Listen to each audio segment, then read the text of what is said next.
Shall we commit this time in prayer? Lord God, we thank you for this new morning for everyone. We also thank you for the strength that you provide us, and wisdom in not only in our studies, but in all aspects of our life.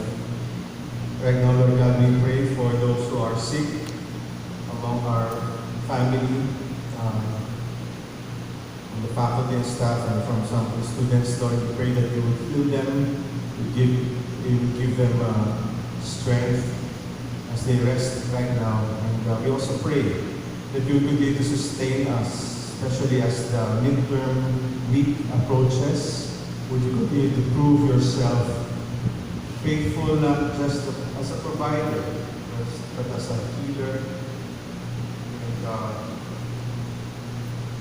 giver of all that we need.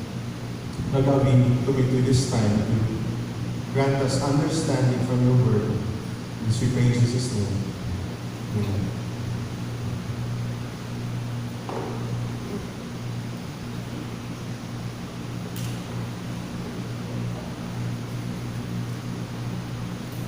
Thank you for the participants for this morning. And let's take time right now to open our Bibles to one of the Psalms in Psalm 112.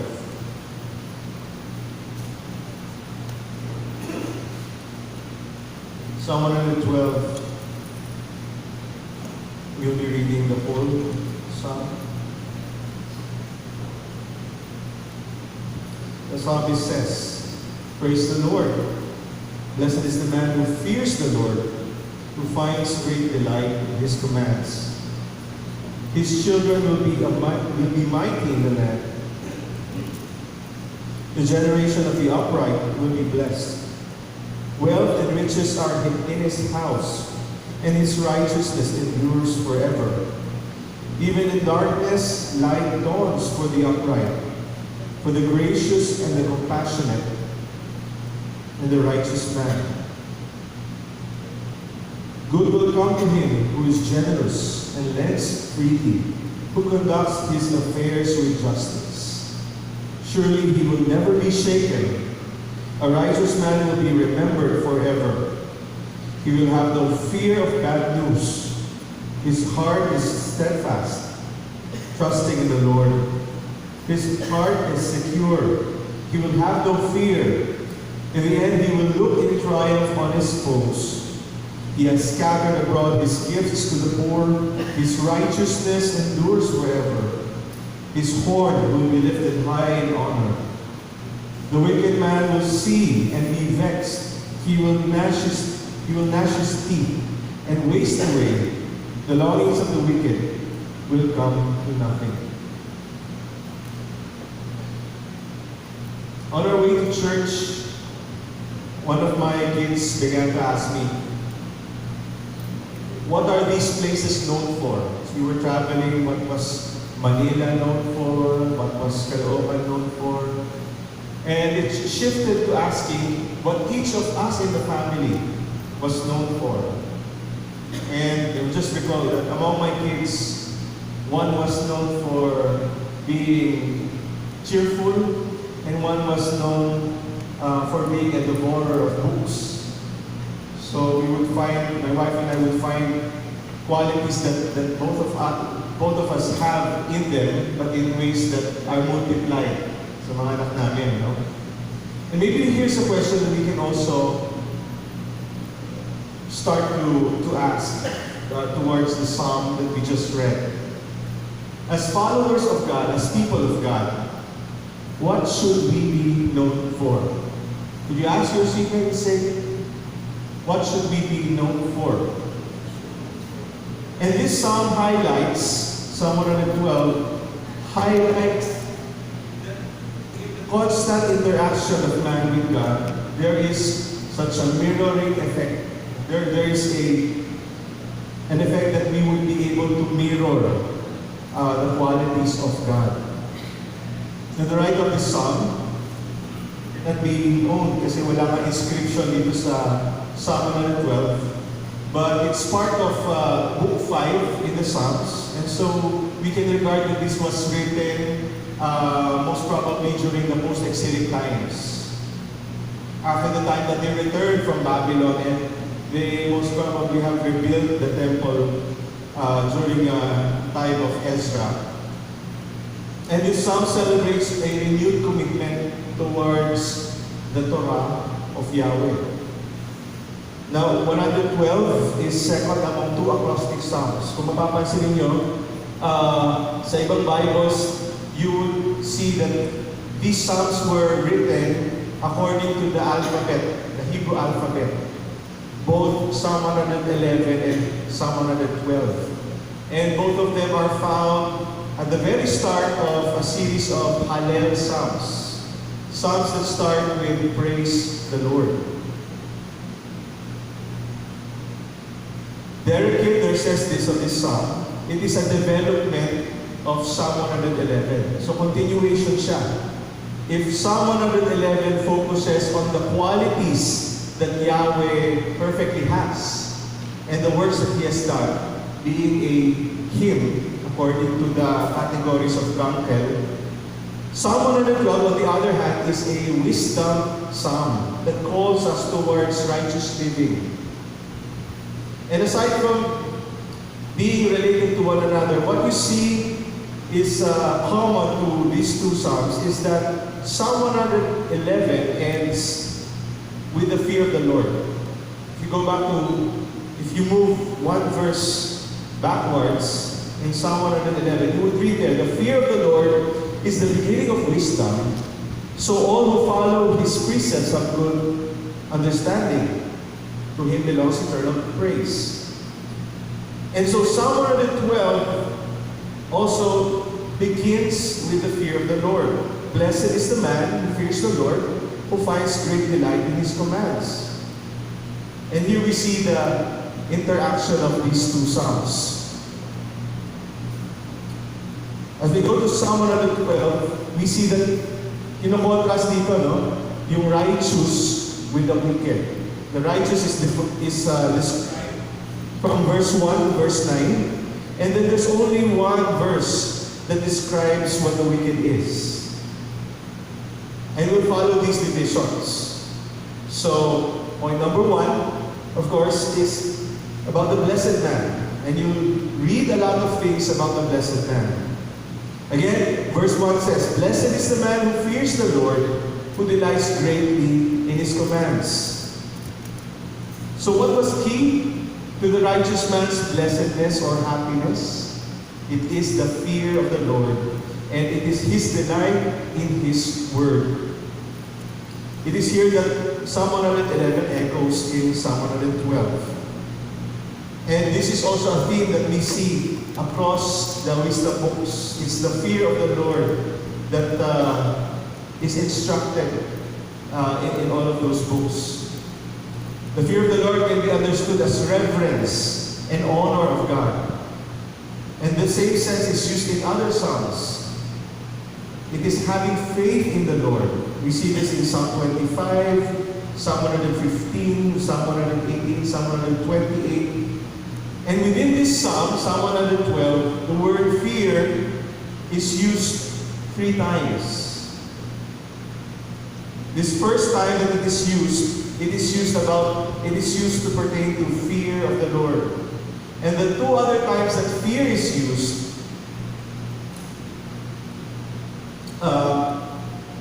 ito ay patungkol naman sa mga bagay na maaaring katakutan ng tao. But what we see here that distinguishes the fear of the Lord from the other things that give us fear is that if you have the fear of the Lord, you will not need to fear all other things. And we'll see that later. Verse 2 in this Psalm 111 verse 2, we go back to the previous psalm, it uses the word delight. Sabi dito, great are the works of the Lord, and they are pondered by all who delight in them. All who delight in them. When we go to Psalm 112 verse 1, gamit din niya yung word na delight. But here he says, He greatly delights, or great is His delight in in God's commands, in the commands of the Lord. So ano yung picture na pinapakita dito about the righteous man? The righteous man takes pleasure in meditating the law of the Lord. And it is prompted not by legalism, but by joy. Although only the priest and the king had a copy of the Torah nearby, this man, if he does not have his own copy, he recalls what he has heard from the word of the Lord, and he recalls it with delight. Tayo ba kapag inaalala natin, pagka minimemorize natin sa salita ng Panginoon, do we have that certain delight that is mentioned here? Or do we recall the words of the Lord because it is required of us, it is our duty? And so the joy of recalling the word of the Lord is not experienced. Sabi ni John Goldingay, this involves both the heart and the will. As the righteous man listens, as the righteous man recalls the word of the Lord, he submits himself to its rule while having a heart that is also glad to obey. Can we say that of ourselves as we obey the Lord? For the righteous man, it radiates from his inner life to his behavior and public life. And in the following verses, from verse 2 to verse 8, we will see here a description of the results of his glad-hearted devotion to God. Sabi sa verse 2, his seed or his children will be mighty in the land. The generation of the upright will be blessed. He is blessed together with his children. And in the second line, in the first line, the word mighty is used as in warfare language. And this points out to the influence that his children may obtain. They may become leaders and they may succeed by virtue of their spiritual depth or their wisdom or their reputation. This man lives with the righteousness of God. And yung unang-unang na-influensyahan ay yung kanyang mga anak, yung kanyang pamilya. He influences them and he guides them in the same path that he has taken. And they become his legacy. Now, many of us are not yet parents, but it would be definitely a great joy to see that those whom we are discipling or mentoring would become great and godly influencers as a result of God's work in their lives. And we become merely tools of God para mamold sila to become godly as well. Verse 3 says, wealth and riches are in his house, and his righteousness endures forever. Sa English Bible, we can easily read it would be easily understood to be a promise to material, or a promise of material abundance. Pero sabi nga ni Craig Broyle sa isang commentary niya, he explains that we need to see it as a quality of life. When wealth and riches are mentioned here, it is a quality of life rather than a quantity of what is owned by this man. And this is consistent when we look at Psalm 1 verse 3. In all that he does, sabi dun sa first Psalm, in all that he does, he prospers. So whatever he puts his heart into, it is blessed by the Lord. And even a few resources according to other people's standards would seem more than enough. The righteous man could live contented with what the Lord provides him. He does not lack anything that he needs because what he needs is found already in the Lord. And he finds that the Lord is sufficient.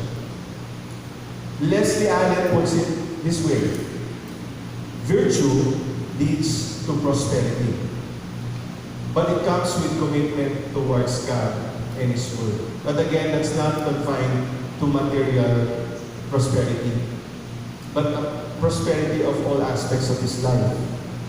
God may provide through people who respect Him, people who are blessed with Him. And along with this, the righteous man becomes worth remembering. In Psalm 111, if you go back to the previous Psalm, it's declared worshipfully that God's righteousness endures forever. While the righteous man, he has a righteousness that endures forever. Kita natin sa verse 3, 112 verse 3. Again, this highlights yung relationship that the righteous man has with God. Through the life of the righteous man, God is manifested. Yahweh is seen. And this hails back to Genesis 1. In creation, humans were made in the image of God. And ang intention ng Panginoon is that they would represent Him in all of creation. This is realized as the righteous would image the same quality that is from God. Yung constant interaction, constant communion and fellowship with God of the righteous man transforms him to image exactly who God is. He grows into the character that God has and is able to do right, and it cannot be undone. Hence, sabi dito, righteousness that endures forever. Although the Old Testament lacks knowledge of the afterlife, makita natin it's obvious that when a God-fearing person lives with such a vibrant, authentic spirituality na spills over his behavior and his relationships, it is obvious that this person has some kind of eternal value in him. His life becomes a testimony of God, and it's pattern worth following by the generations that would come after him. And with this celebration of the righteous man's life, it would be a waste if it would be just remembered and not used as an instruction for life. So what we want to be known in the righteousness of God. Psalm 112 verse 4 says this of the righteous man. Light dawns in darkness for those who are upright. He is gracious. He is gracious, both compassionate and righteous. Again, this speaks of the qualities that is seen in the righteous man, following after the qualities that we see in God. The psalm includes a glimpse of the world of the righteous. Hindi siya isang perfect world. Although a righteous person would expect that he would be guided, he would be strengthened, he would be provided for by the Lord, he still lives in a broken and uncertain world.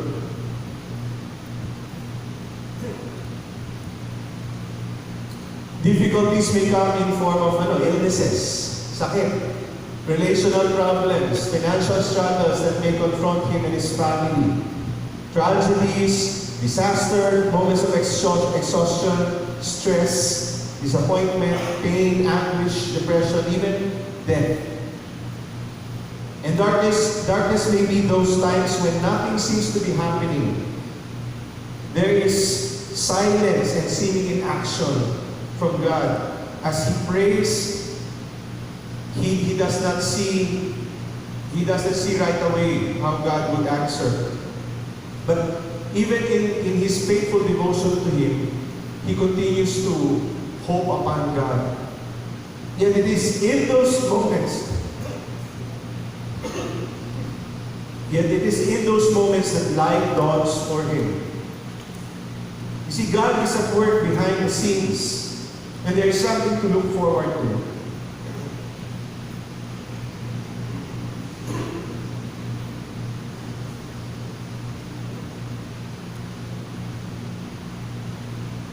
And if the righteous persevere, he will see an answer.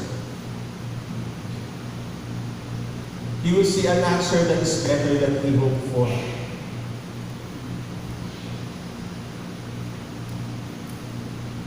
And so dito, makikita natin, meron siyang tinatawag na pag-reorient sa kanyang sarili. He reorients, the righteous man reorients himself following after the terms that Walter Brueggemann writes about the Psalms.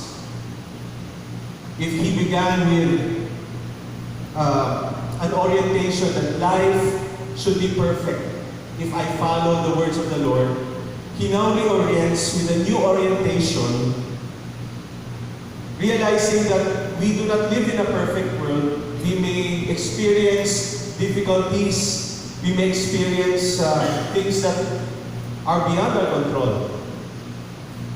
But as he continues to follow the Lord, his difficulties are purposeful. It becomes part of the pathway that God has laid for him, to mold him to become more and more a mirror of him. Psalm 112 verse 4 says, He is gracious, both compassionate and righteous. And dito makikita natin yung phrase is understood as Yahweh's qualities being seen in His dealings with His people. Ang nakakatuwa dito is that this also begins to describe the righteous man. He is also gracious, he is also compassionate and righteous, just like Yahweh. And this is what he becomes known for. He becomes a representative, he becomes a mirror of God to the people around him. He now reflects the heart of God. As he experiences hope, he also becomes light to other people who experience hardships. Sabi ni Arthur Weiser, he who is blessed by God becomes in turn a blessing to others who fear Him. Like a light in the darkness, He shines as an example to His people. So he who went through difficulties and then experienced God's help functions as God's messenger to those who would undergo similar troubles. And God can use hurts, pains, to help and strengthen other people. Part of God's plan is that we experience those scars so that we would also be able to lift up those who are experiencing hardship.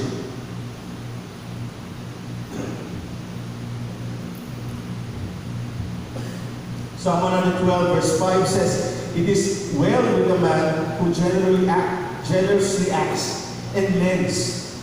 He conducts his speech or his affairs with justice.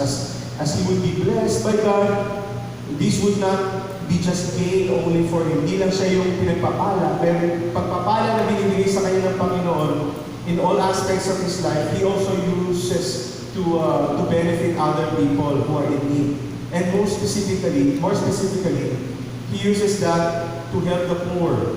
The poor that he helps does not remain poor, but they are also empowered to rise from poverty or to rise from their situation, and that they assume a dignified level of living and they succeed in life.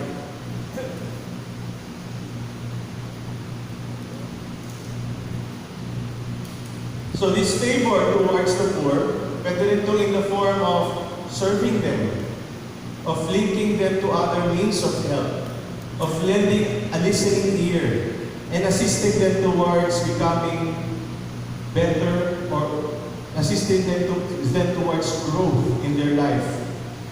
And so this righteous man relates to people with the justice and the impartiality of God. He applies an ethic that sees people as equally valuable in the Lord's sight. As he continues in verse 6, sabi dito, For the righteous will never be moved. He will never be moved. He will be remembered forever. As God remembers His covenant forever, the righteous man is remembered forever.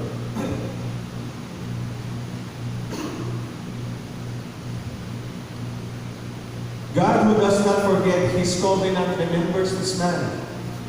There is a special place for him in His plan.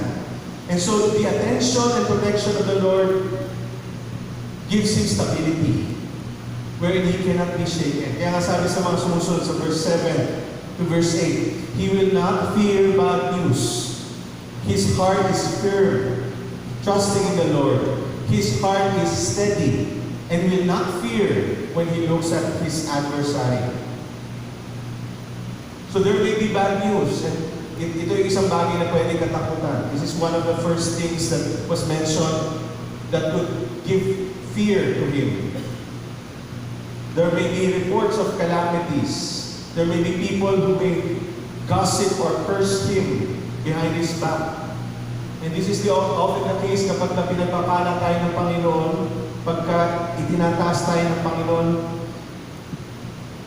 And there may be complaints as to why the man favors some above others, or why his family is given honor in society and others are not. And it would not be surprising that his own friends would do this to him. Pero sabi dito, his heart is secure and is guarded as he looks to Yahweh. A second source of fear is mentioned. It is the sight of his enemies. In verse 8, sabi dito, no? His heart is steady and will not fear when he looks at his adversary. But it is negated by his fear of the Lord. That is mentioned in verse 1. It does not assure that he would not experience yung threats from his enemies. But since he is reliant upon the Lord and the Lord's strength in his life, he continues to experience stability.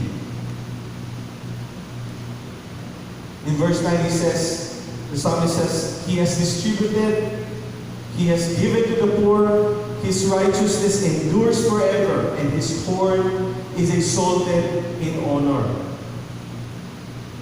So para sa iba, para sa wicked, the poor are looked at with shame.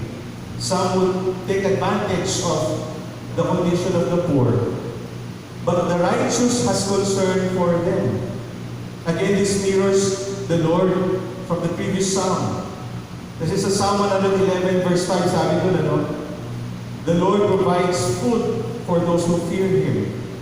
And so the act towards the poor illustrates that virtue or righteousness is relational. Hindi natin pwede sabihin that we follow God if we ignore the hungry, the homeless, and the hopeless. There must be hands that reach out if a heart is truly transformed into the likeness of His Lord. And this is a reminder also for our community. If you have someone that you think is in need, ikaw na mayroong kapasidad na makatulong, kahit konti, yung alam mong gutom, alam mong walang pambili sa kantin, yung alam mong nahihirapan sa pag-aaral, no? Maybe you go to group studies, especially as we approach the midterms. Let's be God's hands and feet to the people who are nearest to us, who are in need.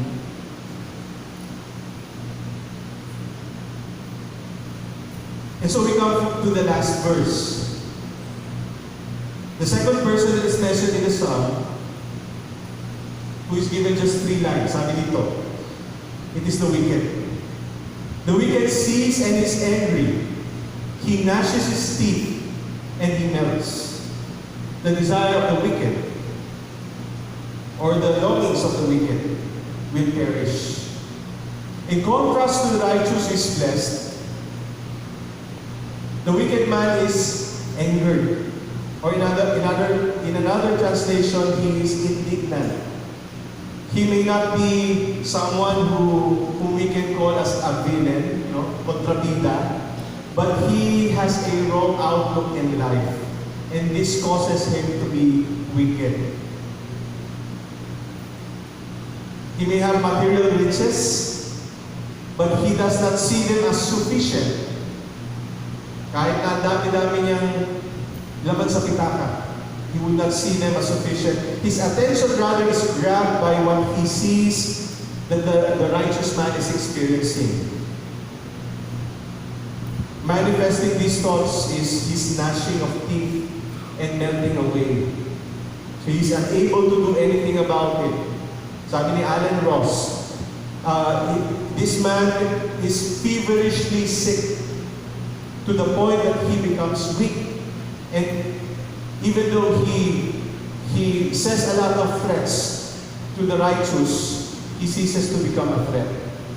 Dahil mahina na nga siya. And so the wicked is governed by a growing want of what he sees others have. Merong green-eyed monster with the wicked. He may not know what it is that he is longing for. What he does not understand is that the joy of the righteous is not because of blessings, but it is because of his reverence and his glad-hearted obedience to God. Naandun yung puso na talagang sumusunod sa Panginoon out of his fear of God, out of his delight of his word. So towards the end of the psalm, there is a pronouncement. Sabi dito, the wicked man's desire will perish. This will move him to either bring the righteous down, to gossip about him, to accuse him of what is untrue, other forms of wrong, yung iba't ibang manifestations of crab mentality. And this envy would lead him towards his destruction. In conclusion, the righteous who is devoted to Yahweh and His Torah benefits him in every aspect of his life. Kapag tayo ay merong puso na masayang sumusunod sa Panginoon, hindi napipilitan. Through this, God allows the righteous to be benefited in life. Thus, the man is blessed, the righteous man is blessed, and he also becomes a blessing to others. And so a careful reading of the psalm would highlight that the favor given to him is through his status, yata siya ng Panginoon, through his sufficiency. All that he needs, God provides. And his security with God. Whatever circumstance he faces, stable ang kanyang buhay. And regardless of what he may face, he continues to be a person of impact. One who reflects the very heart of God. The wicked, however, is but a footnote compared to the righteous. Even its motivations and actions become negligible in the big picture. But the writer of Psalm 112 invites us to take the path of the righteous man. Brings us back to the verse that we started with, in verse 1. It directs us towards the fear of the Lord, having the fear of the Lord, and having delight in His commands. It results into a life that reflects His heart, His righteousness. As we end our time this morning, let me ask you, if your life will be evaluated, what will you be known for? Will you be known to reflect the heart of God, a heart of righteousness, a heart that reflects His compassion and His mercy? Will you be known as a person who reflects or mirrors God? Will you be so transformed by a constant interaction with God that His qualities, His attitudes, His values, and His heart becomes yours as well? And if not, then where will you start? Let's reflect upon these questions. Will you be known as a person who reflects or mirrors God? Will you be so transformed by a constant interaction with God that His qualities, His attitudes, His values and heart becomes yours as well? How will you begin to start to journey in that pathway? Let's have a few moments of silence as we reflect upon these words.